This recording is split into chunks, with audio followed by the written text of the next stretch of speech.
ꯈꯨꯔꯨꯝꯖꯩ ꯃꯌꯥꯝ ꯀꯪꯂꯩ ꯇ꯭ꯔꯦꯖꯤꯅ ꯃꯌꯥꯝꯒꯤ ꯃꯐꯝꯗꯤ ꯀꯣꯡꯅ ꯈꯨꯔꯨꯝꯖꯕ ꯂꯣꯏꯅꯅ ꯉꯁꯤ ꯑꯅꯧꯕ ꯚꯤꯗꯤꯑꯣ ꯑꯃ ꯄꯨꯗꯨꯅ ꯂꯥꯛꯆꯔꯤ ꯃꯌꯥꯝ ꯄꯨꯟꯅ ꯌꯦꯡꯃꯤꯟꯅꯁꯤꯀꯣ ꯃꯌꯥꯝ ꯃꯇꯝ ꯈꯔ ꯏꯁꯥ ꯅꯨꯡꯉꯥꯏꯇꯕꯅ ꯃꯔꯝ ꯑꯣꯏꯔꯒ ꯑꯩ ꯚꯤꯗꯤꯑꯣ ꯅꯝꯕ ꯂꯦꯞꯆꯔꯨꯔꯕꯅꯤ ꯑꯗꯣ ꯉꯁꯤ ꯑꯃꯨꯛ ꯅꯧꯅ ꯚꯤꯗꯤꯑꯣ ꯑꯃ ꯄꯨꯗꯨꯅ ꯂꯥꯛꯆꯔꯦ ꯉꯁꯤꯒꯤ ꯚꯤꯗꯤꯑꯣꯁꯤ ꯃꯔꯨꯑꯣꯏꯅ ꯏꯔꯥꯟ ꯏꯖꯔꯦꯜꯒꯤ ꯋꯥꯔꯒꯤ ꯃꯇꯥꯡꯁꯤꯅꯤꯀꯣ ꯍꯧꯖꯤꯛ ꯍꯧꯖꯤꯛ ꯏꯔꯥꯟ ꯏꯖꯔꯦꯜꯒꯤ ꯋꯥꯔ ꯀꯟꯅ ꯁꯣꯛꯅꯔꯤ ꯅꯨꯃꯤꯠ 29ꯃꯨꯛ ꯍꯦꯟꯖꯜꯂꯛꯂꯦ ꯁꯣꯛꯅꯔꯤꯕꯁꯤꯀꯣ ꯑꯗ ꯃꯁꯤ ꯃꯔꯨꯑꯣꯏꯅ ꯏꯖꯔꯦꯜꯅ ꯏꯍꯥꯟ ꯍꯥꯟꯅ ꯏꯔꯥꯟꯗ ꯕꯣꯝ ꯊꯥꯗꯨꯅ ꯏꯌꯥꯔ ꯁ꯭ट्राꯏꯛ ꯇꯧꯗꯨꯅ ꯂꯥꯟꯁꯦ ꯍꯧꯈꯤꯕꯅꯤ ꯃꯗꯒꯤ ꯑꯃꯨꯛ ꯏꯔꯥꯟꯅꯁꯨ ꯏꯖꯔꯦꯜꯗ ꯑꯃꯨꯛ ꯈꯨꯠ ꯍꯟꯗꯨꯅ ꯃꯤꯁꯥꯏꯜ ꯀꯩꯀꯩ ꯀꯥꯞꯁꯤꯟꯗꯨꯅ ꯑꯃꯨꯛ ꯈꯨꯠ ꯍꯟꯗꯨꯅ ꯂꯥꯟꯁꯦ ꯁꯨꯝ ꯆꯠꯊꯔꯛꯄꯅꯦꯕ ꯂꯥꯟꯁꯦ ꯏꯖꯔꯦꯜꯒꯤꯗꯤ ꯈꯨꯠꯁꯨ ꯈꯨꯠꯂꯥꯏ ꯇꯦꯛꯅꯣꯂꯣꯖꯤꯁꯤ ꯌꯥꯝ ꯂꯩꯕ ꯀꯣ ꯑꯗꯨꯒ ꯏꯔꯥꯟꯒꯤꯅ ꯑꯃꯨꯛ ꯇꯦꯛꯅꯣꯂꯣꯖꯤ ꯀꯩꯁꯤ ꯈꯔ ꯋꯥꯠꯄ ꯍꯥꯏꯇꯥꯔꯦ ꯃꯔꯨꯑꯣꯏꯅ ꯏꯖꯔꯦꯜꯅ ꯏꯔꯥꯟꯗ ꯂꯥꯟꯗꯥꯔꯤꯕꯒꯤ ꯃꯔꯝꯁꯤ ꯀꯔꯤꯅꯣ ꯃꯌꯥꯝ ꯁꯨꯝ ꯈꯪꯕꯤꯅꯤꯡꯉꯝꯒꯅꯦꯕꯀꯣ ꯏꯖꯔꯦꯜꯅ ꯏꯔꯥꯟꯗ ꯂꯥꯟꯗꯥꯕꯒꯤ ꯃꯔꯝꯁꯦ इजराइल इरान से न्यूक्लियर फ्लाई पाइब लेबा ओहनिंगदेव इरान से न्यूक्लियर फ्लाई की लंबी नोंमे सूम सूम चंसीलप हुमांग चौसीलप और न्यूक्लियर फ्लाई पाइब याबगी ओइथोकपसे लेसलप इजराइल सूम चिंगनब सूम फाउजले अदो करी मरमगिनो इजराइल इरान से स्वयं यंगथि इजराइल पाहिनिंगदिन मरम कईगिनो हानि इजराइल हाइबसी जिउ स्टेट अमनि अदुगा कनोजिना इरान जिना कोई मुस्लिम स्टेट नि अदुतादि मखोइनिसे धर्मजु मानदेको अदुना मरम ओइगा हानसु इजराइल हाइब लेबासी तसेन इजराइल लेबासी लेरम लेबा नते जे 1948 दाइदा सेमखिबा लेबानी हाना लेरमदम लेबा अम खंगे हाइता हाना पैलेस्टीनियन सिंगी लेबम ओइना लेरम मफम मसिदा कोई मुस्लिम सिंगने खुंदाग मरोइना नमना लेरम मफम मसिदा कोई यूके यूनाइटेड किंगडम अमदी अमेरिका वेस्टर्न कंट्री सिंगना सरू सिना रखम तोगा मखोइना इजराइल लेबासी शंकलखिबने हाना पिकना लेरम लेबासी सुम अरब की मिडल ईस्ट लेबा अरब नेशन सिंगजिदा कनोजिगा इजराइल लान सोंनाबा हाइदि धर्म मानद्रबनिना सुम लान सोंनाबा यानदबगी लान सोंनाबा खुइन इजराइल लेबा सुम चाउथोरे पिकटु पिन लेम सुम चाउथोरे हाना पैलेस्टीनियन सिंगी लेबा मोइबा पैलेस्टीन जी आना चाउना लेमबदो इजराइल सुम चाउथोइ पैलेस्टीन जी सुम पिक्सले अदना मुस्लिम की लेबाक सिंजिना इजराइल सुम चाउथोरपसि सुना यानिंगदे अदुगा मखोइगी लम मुस्लिम की लेबाक सि सुम लोकसल चाउथोरखिबनिना मखोइ यानिंग बहोंदे अखोइदजु मंगाने हजि मणिपुरदजु तौजिदि हाना कुकी लमोइन लेम्बा जगा नते हजिति कुकीगा मैतेगा खनरगा कुकीने मैतेदिगे लम चाउना कंजल लेगिजिनेबको सिगुम्बनी हाइबा तारे मसिमक नत्रगजु मसिगुम्बनी हाइ तारे को माइदना अखोइगी पैलेस्टीनियन सिंगी लेबमजी मखोइना सुम तकथोकिबा हजिति याव इजराइल पैलेस्टीनियन सिंजे फजना कंट्रोल तौग्रे मे अखंगाई सिंगना फोंदोंग मोता खलेगा पैलेस्टीन जे लेररोय मसिदा लेमा मी जिंगदु अफ्रीका के लेबा अमदा सिप तौग्रनी मफम से पुरा ओइना जिउ स्टेट ओइना ओनथोखरगनी हाइबाबु मयाम मोट फोंदोंनब लेइने अदो सुम इजराइल सिना समाय तौदना इरान सिना न्यूक्लियर फ्लाई पाइरगदी इजराइल सिदा मखोइ हयंग मतमदा मखोइ मतक सिनरपि याय अदो मतमदा इजराइल जे मुखिबि याय हरि न्यूक्लियर फ्लाई सिनने अपिक लेबांगिना को अदो इरानसु इजराइल जे मुथतकनी वाल मैप ते इजराइल जे मुथतकनी हजन वासक्तुना लागलिबने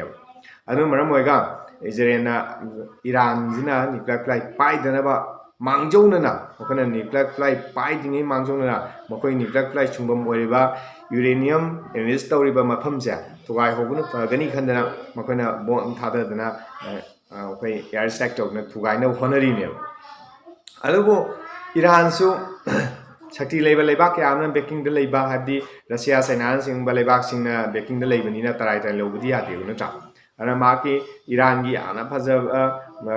कनो हागदी पावर हागदी माना लेनुंगजिदा मिसाइल की सिटी ओइना बा सेंकला थमग्रे मामांगजोना कइनोदि मथक्ता सेम सालैतादि इजराइल अमेरिका नि लाइलाइना मागी मिसाइल साइचिंग अदु तुगाइबु ngamini खनबदगी हाइतारे माना मन लेनुंगदा मोइना तुगाइबु ngamदना मोंगदा सेम थमिबने मदुई मतुंग तारपदा अमेरिका इजराइल यामना कन्ना पेसर पीना लांसे यावननबा अमदि मखोइगी खुलाइना नत्रगदि थुगाइबु ngamदबा जगासु लेरे हामना सिंग कया अमा सुम हाइबदगी इजराइल हाइमन बजिदा अमेरिका जु लांगिदमत सेम सालै हानदि Israel Iran landa saragaju Iran dagi kapakpa Israel khulakpa misal sing asi America na magi fighter jet sing ma thadok F-35 leiriba mayam do magi fighter jet mayam sum alaga misal sing thatpa kappa khopa thugai bi thabuk ta mating pam khatane Iran gi atia sarukta paisanduna makoina hadena lan yaksun makop di yaw da bane adubo ngarang na han sida America na magi B2 ko B2 bomber sing sine kan da makoina JBU 57 haiba bom ase hai masi kg taround ga gram chatung lume hai bom je bom ama garum se masi na makoi bom thadar kan da kanogi Iran gi mafam ahum thuga nuclear site nuclear gi mafam ahum ka thugai kre mala kwai dai maroina mayamna panari si Fordo nuclear plant haibsine Fordo nuclear plant haibsi makoina kamaina sengge da koi Iran gi leiri singa chauba singji gi si manung jida makoi yam manung da luna semakana yam sechinna aikoi fly ke mayam na misan ke mayam bom ke na soi do mo ne yam section sagra mafam khangne si mafam si Israel na tuai bidingam daba don America gi mafam da leiba bom si akoi bom jina tragedi upai leroi do aduna maram moiga America da Israel na haibdi America na hajigi bunker buster haje sigi bom si sinna kan da JBU 57 haiba bom si sinna duna thugai na thada bane ado ma PTB gi ba atomic energy agency leiba mayam sina haibda American bom to thada khraba matung da so Canada Iran da akhoi radiation henkala ko kopai mamiem ta leite ana mafam dura akhoi hana nuclear plant lei haibagi amadi tugai gre haibagi kaigumba kudon ta leite hanu singba mukon phongdokre sijigi attack se Fordo nuclear plant da American bom thada dingai mamang gi nimising da akhoi gi mayam hojik kana pawda phongna reiji Iran na mamang nimising da akhoi gi gari mayam tawdana mafam du Fordo nuclear plant leiramba uranium singdolaba uranium singdo makoi kg samli gi mathakta honthokre habna singba hana mangdo honthokre habna singba paw phongdong na reiba masina maram oiga America na sathai bistaga si mai pak tabani amadi masi kaisu kana daba ama oire habna singba su mayam phongdong na reiba aduwa haji America na du sathakhraba attack si sathakhraba tungda Iran na Israel da attack tawduna missile kapsinduna ballistic missile pawsinana kapsinduna Israel da jo amata kyam thoye ko ade Israel ne jo halaga air strike sima tawsana mokhani jadum lan leptan leire adubu ngasigi ayukta ngarangi numidang da haitare akoi Donald Trump na makoi gi magi Twitter da Israel ga Iran ga ceasefire tawnarani haibana singba yanare haibagi magi ama Twitter da thadore posama ade mayam jina hani ji adudi Iran gi Israel ga ceasefire tawnara male haibagi lanji loy male khanari ngai ji da Iran gi maikai gi amuk makoi no amuk haire ji akoi sigumban ceasefire tawnara ko wafam am ta leite ade kaiguma ceasefire tawna taga so pung mari gi matungda kaiguma Israel na attack am ta tawta tagadi akoi su tawroi kaiguma Israel na attack se taw tagade ko yum tawgani haima sing wafam jung phongdore aduna hajik Donald Trump na Twitter thadokhraba post thadokhraba matungda ceasefire tawwe wafam ji laukthorkhraba matungda ko amuk kanona Iran na Israel de attack tawsale amadi madugi ngasai gi America na Fordo nuclear plant na singbada Iran gi nuclear site mafam amda landa ki du laman singboina Israel da Iran na mission capsule matung amuk ngarang jida akoi gi kano Iran na America gi leiriba military base sing Qatar da leiba military base amadi Iraq da leiriba Syria da leiba mafam sing makoina mission capsule attack tawsale adugo America gi Patriot missile na loina mak thatpa ngamki adugo Qatar da missile ama khakti tagi missile 10 mai kapsalakpada missile ama khakti missile ama du soi do mafam da ta do oibna makoina kap khaida bani hare aduga tarawm do amadi makoina intercept tawre adum haigre ano kaiguma ama ta misi minagi kudong tiba amta thok pi hana report pinari ko aduna sina takpadi kanona America na Iran da landa bri laman khumme kanon jo Iran da landari ba missile masing dumak kanona jo Iran na jo America gi military base sing landa khre haina laman khungren hainari ꯑꯗꯨꯒ ꯏꯔꯥꯟꯅ ꯃꯁꯤꯒꯤ ꯂꯥꯟꯁꯤ ꯀꯇꯔꯗ ꯍꯥꯟꯅ ꯃꯥꯡꯖꯧꯅꯅ ꯄꯥꯎ ꯄꯤꯔꯀꯥꯟꯗ ꯅꯈꯣꯏꯒꯤ ꯁꯤꯚꯤꯂꯤꯌꯟꯁꯤꯡꯗ ꯇꯧꯕ ꯅꯠꯇꯦ ꯑꯃꯦꯔꯤꯀꯥꯒꯤ military ꯕꯦꯁꯁꯤꯡꯗ ꯑꯩꯈꯣꯏ ꯂꯃꯟ ꯈꯨꯝꯕꯩ ꯇꯧꯕꯅꯤ ꯍꯥꯏꯕꯅꯆꯤꯡꯕ ꯍꯥꯟꯅ ꯃꯥꯡꯖꯧꯅꯅ ꯄꯥꯎ ꯄꯤꯔꯒ ꯑꯗꯨꯝ ꯑꯦꯇꯦꯛꯁꯦ ꯇꯧꯕ ꯃꯥꯜꯂꯦꯅ ꯃꯌꯥꯝꯅ ꯐꯣꯡꯗꯣꯛꯅꯔꯤ ꯑꯗꯨꯅ ꯃꯔꯝ ꯑꯣꯏꯔꯒ ꯃꯤꯁꯤ ꯃꯤꯅꯥꯝꯗ ꯊꯣꯛꯇꯕꯅꯤ ꯍꯥꯏꯅꯁꯨ ꯐꯣꯡꯗꯣꯛꯅꯔꯤꯀꯣ ꯑꯗꯨꯅ ꯍꯧꯖꯤꯛ ꯑꯃꯦꯔꯤꯀꯥꯒꯤ ꯃꯤꯂꯤꯇꯔꯤ ꯕꯦꯁꯁꯤꯡꯗ ꯏꯔꯥꯟꯅ ꯂꯟꯗꯥꯔꯒꯁꯨ ꯑꯃꯦꯔꯤꯀꯥꯅ ꯈꯨꯠ ꯍꯜꯂꯛꯇ꯭ꯔꯦ ꯑꯗꯨꯒ ꯉꯁꯤ ꯗꯣꯅꯥꯜड ꯇ꯭ꯔꯝꯞꯅ ꯑꯩꯈꯣꯏ ꯁꯤꯖꯐꯥꯌꯔ ꯆꯠꯅꯔꯅꯤ ꯍꯥꯏꯅ ꯂꯥꯎꯊꯣꯛꯑꯦ ꯑꯗꯩ ꯑꯗꯨꯒꯤ ꯃꯤꯀꯨꯞ ꯈꯔ ꯂꯩꯔ ꯃꯇꯨꯡꯗ ꯏꯔꯥꯟꯅ ꯏꯖꯔꯦꯜꯗ ꯑꯃꯨꯛ ꯂꯟꯗꯥꯔꯦ ꯏꯖꯔꯦꯜꯅꯁꯨ ꯏꯔꯥꯟꯗ ꯂꯟꯗꯥꯔꯦ ꯁꯤꯒꯤ ꯃꯇꯨꯡ ꯇꯥꯔꯛꯄ ꯄꯣꯠꯁꯤꯡꯗ ꯍꯧꯖꯤꯛ ꯏꯔꯥꯟꯅꯁꯨ